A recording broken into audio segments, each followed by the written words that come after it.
Magandang araw mga kabiti. Ngayong araw ay magka-unbox tayo ng niregalo sa akin. Ito ay ang Inco Angle Grinder. Yan.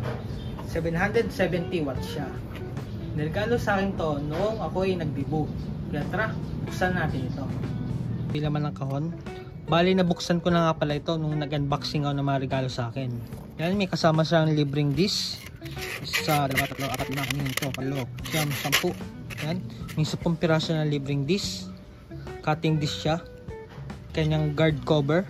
Ang kanyang auxiliary handle. Yung nilalagay dito. Kanyang manual.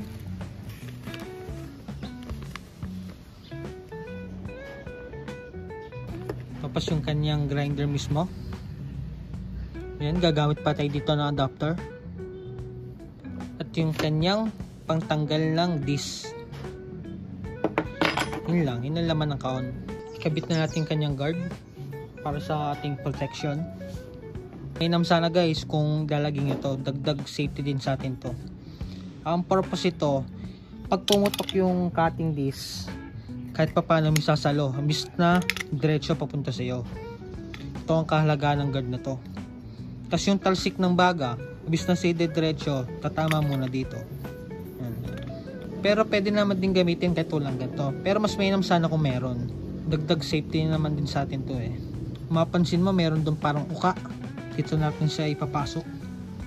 Yan, pasok na natin. Dalhin mo na kung paano ka pumutol. Pitan na natin to. Gagamit tayo dito ng screwdriver na plus. Siguraduhin lang natin to na hindi mo basta-basta matatanggal. Tanggalin natin itong ibabaw. Dual purpose yan. Lalo pag yung pang grinding disc yung gamit nyo, bablikta rin yung pagkakalagay. Ito kasi ginagamit to pag mga ganito, pag mga cutting disc, kasi flat naman yun eh. Yung paglalagay na ganito, pwedeng pag ganito o kaya ganito, pero mas tama daw pag ganito eh. Kabitan natin, higpitan natin to ng pa-clockwise. Yan. Mga pala, habang umiikot lalong umihigpit. Yung mga iba nga di na gumagamit ng ganito eh, kamay na lang iniikot. Pero mas tama pa rin kung gagamit kayo ng proper tools. Yan. Lagay din natin tong auxiliary handle para mas lalong matatag pag ginagamit natin to. May dagdag na pwersa. Ganito maging position pag nagpuputol tayo. Pag ganyan or pag ganito. Yung dalawang kamay. Lalo kung matigas yung pinuputol natin. Nakakangalay. Pero pwede naman din kahit walang ganito. Ayan. Testing natin to. Yan, gagamit ulit tayo ng ganito. Ngayon naman, testing natin to sa bakal. 10mm yung gamit ko dito. Corrugated bar. Kaya tara, saksak na natin to. Yung palang switch nito ay toggle switch. Nandito sa ilalim. Panda rin na natin.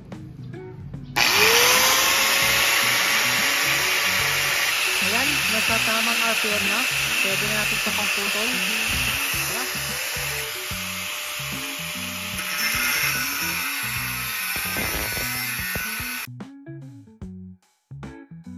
Sobrang gandang gamitin.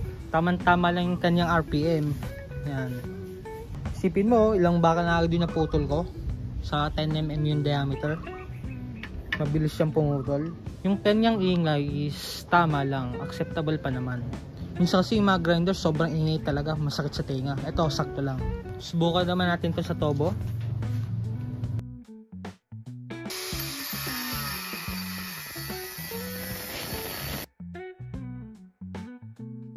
Sulit na investment talaga sa murang halaga. Subukan naman natin to sa angle bar.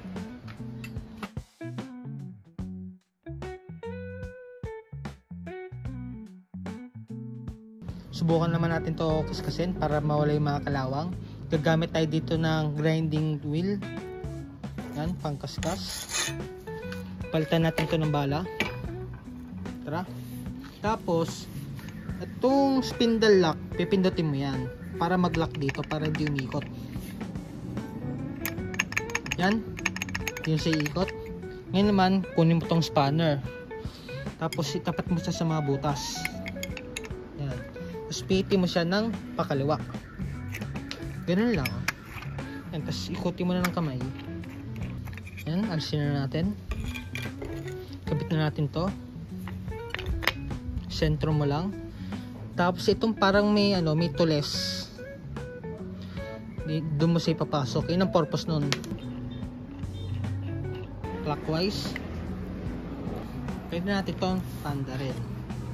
Kung mag-grind kayo ng ganito, kailangan naka-protective equipment kayo. Mag-mask kayo kasi malikabok, malalanghap nyo. Tapos mag-suot din kayo ng safety goggles at ng hearing protection.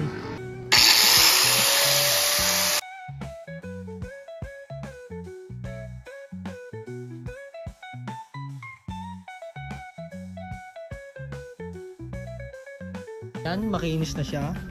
Pwede din kayo gumamit ng flap disc dito kung gusto nyo. Ito lang kasi available dito itong grinding wheel. Ngayon naman, pag-uusapan naman natin yung mga specification niya at yung mga sukat niya. Tara! Linisin lang natin ito pagkatapos gamitin. Gamit lang tayo ng brush para mawala yung mga alikabok. Alagaan lang natin yung mga gamit natin para mas lalo magtagal ito. Pag-usapan naman natin ito ngayon. Makapansin nyo, meron dito inko na tatak. Para siyang plastic na rubber. Tapos siya natatanggal yung cover dito. Pati din sa kabila. Yung kanyang switch ay toggle. Yan. Ganito kasi yung pinabili ko. Kasi yung dati kong grinder, paano siya pa slide switch. Wala siyang mahanap na pyesa na ganun. Sabi sa nung technician, kung bibili daw ng grinder, mas mainam daw yung ganito. Mas madali daw hanapan ng pyesa. Ganito din yung naging sira ng isa kong grinder. Walang mabili na pyesa dito. Kaya pina-convert ko. Kaya naging toggle switch na din siya. Kagandahan lang ng slide switch, pag may aksidente nangyari, mas madali siyang mapapatay. Pag kasi ganito, iyan mo pa, gagamit ka pa ng isa pang kamay para mapatay. Yun, rekta na dito. Sa katagalan, nasisira yung switch na yun. Nawawala yung pinakang ngipin, kaya di na siya kumakagat. Kung maingat ka naman, ayos na siya ganito, toggle switch. Nasa paggamit naman yan Kaya kung gagamit tayo ng grinder, lagi tayong alert. Kasi ito yung pinakadelikadong gamit sa lahat Pwede kang masabugan dito. Marami na din na aksidente dahil sa grinder, sa maling paggamit. Yan yung kanya mga auxiliary handle. Pwede mo siya ilipat sa kanan kung gusto mo. Depende kasi kung ano yung position mo Gawa siya sa plastic. Ayos naman din makapit pag ginagamit. Yung kanyang rotation, tatandaan nyo, kailangan pa clockwise.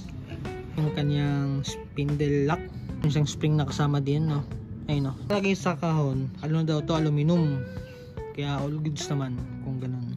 Makikita mo dito yung kanyang rotor umiikot mas exposed pala to sa alikabok kasi open hirap lang dito, gagamit ka pa ng adapter, pero all goods naman yun. Ngayon naman susukatin natin to. Tara. Yung sukat ng kanyang handle ay 12 cm. Tapos yung ating grinder nasa 28 cm. Yung taba ay 6 cm. Yung naman sukat ito ay D4. Ito naman kasi usual na gamit natin Bihira namin gumagamit ng mga 4 inch pataas. Pang industrial use na kasi yun Atin naman natin yung kanyang cord. May haba din siyang 210 cm. Mahaba-haba din yung allotted wire. So yun nga, ako'y labis na nagpapasalamat sa mga tropa kong nagregalo nito. Shoutout sa inyo. Ang tanong, sulit nga ba ito? Siyempre, sulit na rin kasi sa halagang 1,000 mayroon ka ng grinder. Lalo kung pang DIY lang naman. Sulit na rin para sa ito. Dito na nga guys magtatapos ang aking vlog. Sana guys nagustuhan nyo ang aking content. Hanggang sa muli, paalam!